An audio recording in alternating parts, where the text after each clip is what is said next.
और इस घटना के तुरंत बाद हमारे सभी अधिकारियों ने घटनास्थल का निरीक्षण किया, साक्ष्यों का विश्लेषण किया और विवेचना और कानून एवं व्यवस्था पर काम करना शुरू कर दिया। कल हमें कुछ महत्वपूर्ण सुराग मिले थे और उन सुराग के आधार पर जब हम लोगों ने कार्य करना शुरू किया तो हमें पूरी आशा थी, पूरा विश्वास था कि हम इस कांड को 24 घंटे के अंदर इसका पर्दाफाश करेंगे, इसका अनावरण करेंगे। और उत्तर प्रदेश पुलिस ने और खासकर लखनऊ की पुलिस ने इस घटना का बहुत ही जल्द अनावरण किया है और इस दिशा में बहुत ही उल्लेखनीय प्रगति हासिल की है। हम लोगों की जो सूचनाएं मिली और जो क्लूज मिले उसके आधार पर हमने अपनी छोटी छोटी टीमों को गठित किया और उन टीमों को हमने न केवल उत्तर प्रदेश की कुछ जगहों पर बल्कि उत्तर प्रदेश से बाहर उन टीम्स को और भी प्रगति लाने के लिए भेजा। शुरू से ही हमें ये आशंका थी कि इसके तार कहीं से गुजरात से जुड़े हुए हैं और हमारी टीम गुजरात भी पहुंची और जब हमने घटनास्थल का बहुत ही बारीकी से अध्ययन किया और जब उनका विश्लेषण किया तो ये पाया कि मौके पर एक मिठाई का डब्बा और उसी के आधार का कुछ तकनीकी साक्ष्यों के हमने कुछ महत्वपूर्ण सुराग पाए और उस डब्बे से जो भी हमें क्लूज मिले हम लोगों ने तत्काल गुजरात पुलिस से, मैंने स्वयं गुजरात के डीजीपी से बात किया, हमारे एडीजी लॉ एंड ऑर्डर, हमारे एडीजी लखनऊ जोन, इन सबों ने तत्काल अपने अपने काउंटर पार्ट्स को गुजरात में संपर्क किया और जो भी महत्वपूर्ण सूचनाएं हैं उसको हम लोग हासिल करना शुरू कर दिया। स्थानीय पुलिस एसएसपी लखनऊ ने अपनी टीम के साथ साथ जितने भी हमारे सीसीटीवी फुटेजेस थे उन सबों को बहुत बारीकी से लिया और कई ऐसे फुटेज मिले जिसका आप लोगों ने भी अपने चैनल्स में दिखाया है कि किस प्रकार एक पर्टिकुलर पोशाक पहन के हत्यारे आए और उन्होंने इस काम को अंजाम दिया। दोनों पुलिस, गुजरात पुलिस और उत्तर प्रदेश पुलिस के आपसी समन्वय, बहुत ही स्ट्रांग कोऑर्डिनेशन रहा और दोनों की संयुक्त टीम में, एक ज्वाइंट टीम में हम लोगों ने 3 व्यक्तियों को, 3 अपराधियों को हिरासत की समन्वय, बहुत ही स्ट्रांग कोऑर्डिनेशन रहा और दोनों की संयुक्त टीम में, एक ज्वाइंट टीम में हम लोगों ने 3 व्यक्तियों को, 3 अपराधियों को हिरासत में लिया है और उनसे बहुत ही सघन पूछताछ की जा रही है। जो 3 संदिग्ध व्यक्ति हैं जिनको हम लोगों ने हिरासत में लिया है और गुजरात में अभी वो पूछताछ के केंद्र बिंदु बने हुए हैं, उनमें एक मौलाना मोहसिन शेख सलीम है जो सूरत के रहने वाले हैं। वो 24 वर्ष का आदमी है। ये साड़ी की दुकान पे काम करता है सूरत में। एक दूसरा व्यक्ति जिसको हमने पुलिस हिरासत में लिया है उसका नाम फैजान है। वो भी चिलानी अपार्टमेंट सूरत का रहने वाला है और वहां सूरत में एक जूते के दुकान पर काम करता है। उसकी उम्र 21 वर्ष है। और तीसरा जिसको हमने पुलिस हिरासत में लिया है वो रशीद अहमद, खुर्शीद अहमद पठान है। 23 वर्ष का ये संदिग्ध आदमी है। इसे कंप्यूटर के ज्ञान भी होना बताया गया है, लेकिन वस्तुतः ये दर्जी का काम करता है और वहीं सूरत में रहता है। इन तीनों के अलावा हमने 2 अन्य संदिग्धों को भी हिरासत में लिया, लेकिन उनको कुछ पूछताछ के बाद हमने छोड़ दिया है और हम उन पर नजर रखे हुए हैं। अगर जैसी जरूरत होगी हम उस पर कार्रवाई करेंगे। प्रारंभिक विवेचना से जो हमें पता चला है वो ये स्पष्ट हो गया है कि ये तीनों व्यक्ति जो हिरासत में लिए गए हैं वो श्री कमलेश तिवारी की हत्या के षड्यंत्र में सम्मिलित रहे हैं और 2 मुख्य अभियुक्त और भी हैं जो लखनऊ की इस घटना को कारित करने में सम्मिलित रहे हैं। उनके बारे में उत्तर प्रदेश पुलिस पूरी जानकारी इकट्ठा कर रही है और उनकी गिरफ्तारी के पूरे प्रयास संयुक्त तरीके से और युद्ध स्तर पर की जा रही है।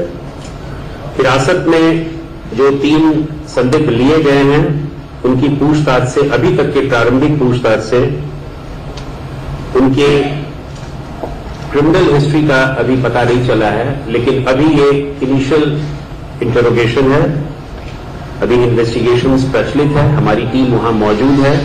हम उस टीम को और भी स्ट्रेंथन कर रहे हैं। एडीजी लखनऊ जोन और भी एडिशनल टीम्स को भेज सकते हैं for a very intensive interrogation, और उसके बाद हम उन्हें रिमांड में लेकर, अगर हमें जरूरत हुई तो रिमांड में लेकर हमें उत्तर प्रदेश लाएंगे और उनसे और भी पूछताछ करेंगे। एक चीज मैं यहां बता दूं कि जो एफआईआर दर्ज हुआ है उस एफआईआर में षड्यंत्रकारी के रूप में 2 व्यक्तियों को नामजद किया गया है। उनके नाम हैं मौलाना अनवारुल हक और मुफ्ती नईम काजमी। रात ही में हमारी टीम ने इन दोनों को भी हिरासत में लिया है और उनसे पूछताछ की जा रही है। हम इन दोनों जगहों को, गुजरात, बिजनौर, लखनऊ और अन्य जो भी जगह प्रकाश में आएंगे, उन सबों का एक व्यापक विश्लेषण करने जा रहे हैं और क्रॉस क्वेश्चन के आधार पर हम ये देखेंगे कि हमारी विवेचना में ठोस और क्या क्या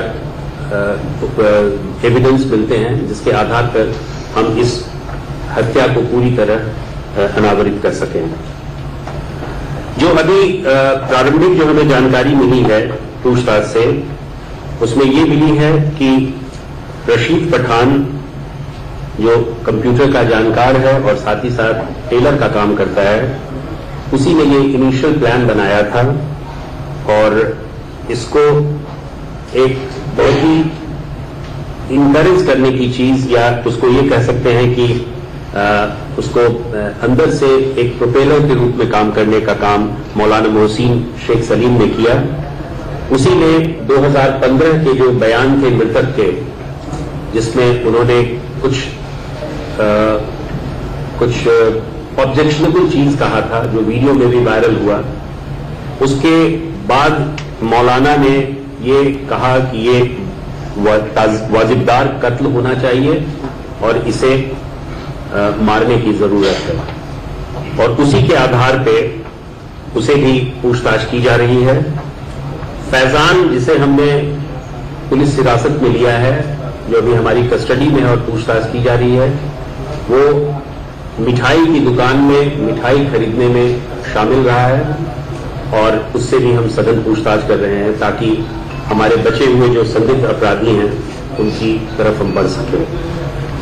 तो कुल मिलाकर पूरी स्टोरी यही है कि विवेचना जो है इस बात को इंगित करता है कि ये 5-6 व्यक्ति जो हैं वो सम्मिलित रहे हैं। बिजनौर का भी कनेक्शन हम उसको क्रॉस चेक कर रहे हैं और उसके आधार पर ही हम कार्रवाई करेंगे। जो 2 व्यक्तियों को हमने अभी फिलहाल इंटरोगेशन के बाद छोड़ दिया है, उसमें एक राशिद का भाई है और दूसरा एक गौरव तिवारी है जो सूरत का रहने वाला है। इस गौरव तिवारी ने मृतक को कुछ दिनों पहले मोबाइल से कॉल किया था और कॉल करने के बाद इच्छा जाहिर की थी कि हम आपके संस्था में, यानी हिंदू समाज पार्टी में शामिल होकर सूरत और अन्य जगहों पर काम करना चाहते हैं और इसकी जिम्मेवारी मुझे दी जाए। इस पर क्या वार्ता हुई उसका कंक्लूसिव कोई एविडेंस नहीं मिल रहा है, लेकिन हम इन दोनों व्यक्तियों पर भी, इन दोनों संदिग्ध अपराधियों पर भी हम नजर बनाए हुए हैं। तो इस प्रकार ये 24 घंटे के अंदर हमारी टीम ने और जॉइंट ऑपरेशंस में, जिसमें गुजरात एटीएस की हमें बहुत सहायता मिली है और अभी भी हम उनके साथ संयुक्त रूप से काम कर रहे हैं, ये हम कर रहे हैं। इतनी दूर का कनेक्शन मिलने के बावजूद अभी तक इसका किसी खास आतंकवादी संगठन से कोई संबंध नहीं पाया गया है, लेकिन फिर भी विवेचना जारी है। हम सभी पहलुओं को देखेंगे और उस पर विचार करेंगे और उस पर कार्रवाई करेंगे। यदि कोई आपको प्रश्न पूछना हो तो आप पूछ सकते हैं। सर, वो 2015-16 के भड़काऊ भाषण ही हत्या की वजह है या कोई और वजह है? अगर है तो कितना टाइम थी 2016 से 2019 तक? अभी तक की प्रारंभिक पूछताछ से यही पता चला है कि मेन फोकस 2015 के भड़काऊ भाषण के कारण था और उसी से ये लोग प्लान कर रहे थे। और अभी हमारे कुछ और जो संदिग्ध अपराधी हैं, अगर वो पकड़े जाएंगे तो उनसे और भी काफी चीजों को हम लोग को बल मिलेगा, जानकारी होगी। लेकिन अभी तक इसकी कोई पुष्टि नहीं हुई है। और अगर हमें इसकी कोई पुष्टि नहीं हो पाई है। जिन लोगों ने मर्डर किया है वो लोग कहाँ से, उनके बारे में क्या? बिल्कुल है, जानकारी हम उसके पीछे हैं। कहा मैंने कि उत्तर प्रदेश पुलिस की टीम उसके पीछे लगी हुई है। ये 3 हमारे बहुत ही इंपॉर्टेंट सोर्सेज रहे हैं और जिन्होंने शामिल होकर कॉन्स्पिरेसी किया है। जैसा कि मैंने कहा कि एक ने उस स्टेटमेंट को कंडेम किया और उस पर मारने की योजना बनाई, दूसरे ने इनिशियल प्लान किया और तीसरा जो है मिठाई खरीदने के लिए उस दुकान में गया, जिसका वीडियो फुटेज है। इन सब चीजों के आधार पर हम कह सकते हैं और जो हमारी पूछताछ हुई है उस आधार पर हम और भी लोगों के करीब पहुंचने की कोशिश कर रहे हैं और हम पहुंच जाएंगे। वो गुजरात में रहते हैं लेकिन उनकी कनेक्टिविटी यूपी से भी है। क्या एक में हत्या पर अंजाम दिया, इससे पहले उन लोग आए थे? रेकी की लखनऊ में कोई कनेक्शन है?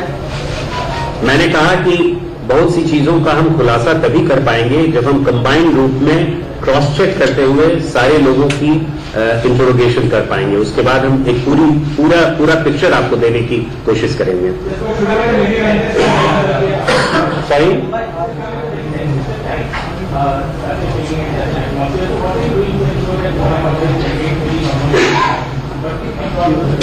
We have already stepped up our security concerns. As you know that for the last 2 days there has been a massive sensitization percolating down to the lower level. We have sensitized our officers in the field formations. We have already alerted our ATS. We have alerted our STF. We are trying to have much and much patrolling done on the border areas. Intelligence machinery has been geared up. All the suspected and suspicious characters are being looked upon. They are being rounded up if possible. Visible policing is being adhered to. All those cases which had happened in the past and which are still pending in a part fashion, they are being revisited. So all these precautions and all these measures are being taken. सिर्फ radical killing है या फिर इसका कोई आतंकी किसी तरह का हो सकता है? Prima facie radical killing है. Prima facie, as you rightly said, prima facie these people have been radicalized by the speech that he gave in 2015, but much more can tumble out once we catch hold of the remaining criminals. One at a time. Rashid जो है, ये जो mastermind बताया जा रहा है mission level पर, ये क्या दुबई में भी रहता था? दुबई में भी रहता था। जो 2 लोगों के नाम आ रहे हैं, हत्या में शामिल उनके नाम काफी हो सकते हैं। कौन से 2 आदमी के नाम? तो आपको बता रहे कि 2 लोग आए थे हत्या करने के लिए। नहीं, आप बताइए नाम उनके। जो आप बता रहे हैं, मैंने तो कोई नाम बताया नहीं। मैंने कोई नाम नहीं बताया। आप 2 लोग। And for the purposes of investigations, I cannot disclose my secrets.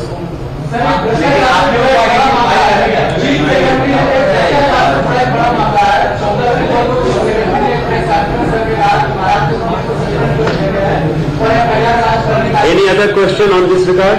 Any other question?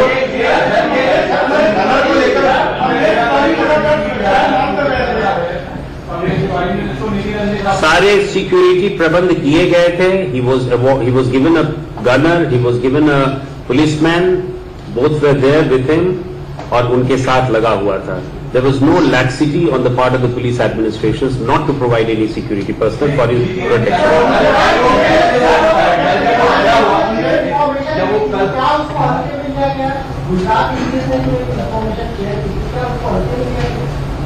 Last week किया था, उसमें हम हम लोगों ने जो गुजरात की इंफॉर्मेशन है, मैं बता दूं कि कुछ पेपर्स में ये भी निकला था कि लास्ट ईयर एटीएस ने अपने चार्जशीट में लिखा है, उसका इससे कोई कनेक्शन नहीं है। जो क्रिमिनल्स ने चार्जशीट में ये कहा, स्टेटमेंट दिया कि हम कमलेश तिवारी को मारना चाहते थे, वो संप्रति जेल में हैं, और जो हमारी इनिशियल इन्वेस्टिगेशन से जो हमें परिणाम मिले हैं उससे उनका कोई कनेक्शन नहीं है।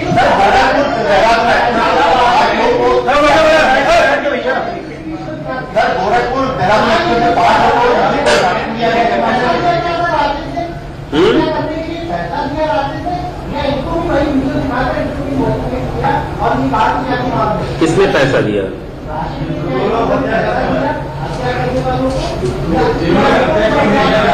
ये जब हम पूरी तरह पकड़ लेंगे तब आपको क्लियर हो जाएगा।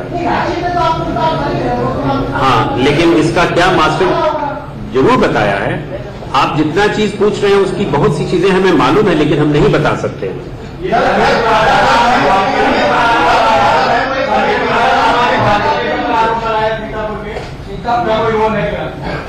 कमलेश तिवारी की मां ने भाजपा नेता पर सीतापुर के आरोप लगाया है, इसकी जानकारी हमें नहीं है।